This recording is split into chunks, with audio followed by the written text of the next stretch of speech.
প্রায় 2 দশক আগে বগুড়া পৌরসভা সিটি কর্পোরেশনের সব শর্ত পূরণ করেছিল।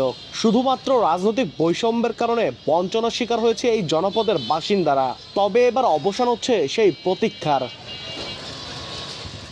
রাষ্ট্রীয় দায়িত্ব নেওয়ার পর 20 এপ্রিল প্রথমবার নিজ জেলা বগুড়ায় আসছেন প্রধানমন্ত্রী তারেক রহমান।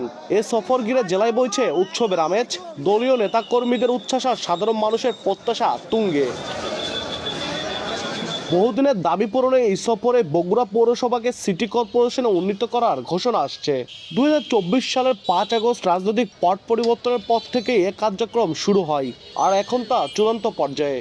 আয়তন ও অবকাঠামোগত যোগ্যতা থাকলেও এতদিন পৌরসভার সীমাবদ্ধতায় নাগরিক সেবায় ছিল নানা সংকট।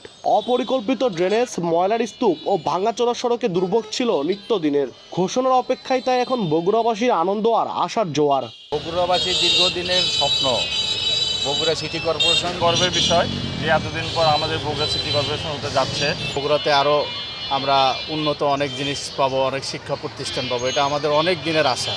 আমরা এতদিন বঞ্চিত ছিলাম, এখন আমরা পাবো, এই জন্য আমরা খুবই খুশি এবং আনন্দিত।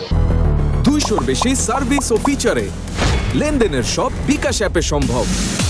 সিটি কর্পোরেশন বাস্তবায়ন হলেই কমবে নাগরিক দুর্ভোগ বলছেন সংশ্লিষ্ট কর্মকর্তারা।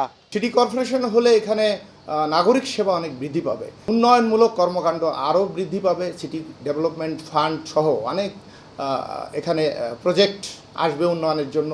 রাস্তাঘাট, ড্রেনেজ ব্যবস্থা উন্নত হবে। সার্বিকভাবে এটি মহানগর হয়ে একটি উন্নত শহর হিসেবে পরিণত হবে সিটি কর্পোরেশন ঘোষিত হলে।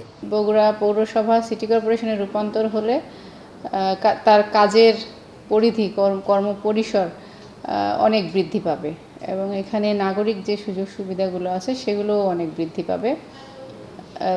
সেখানে যোগাযোগ ব্যবস্থা, স্বাস্থ্যসেবা থেকে শুরু করে নাগরিক যে সকল সুযোগ সুবিধা আছে সেগুলো আরও বেশি পরিসরে নাগরিকদের মাঝে পৌঁছে দেওয়া যাবে।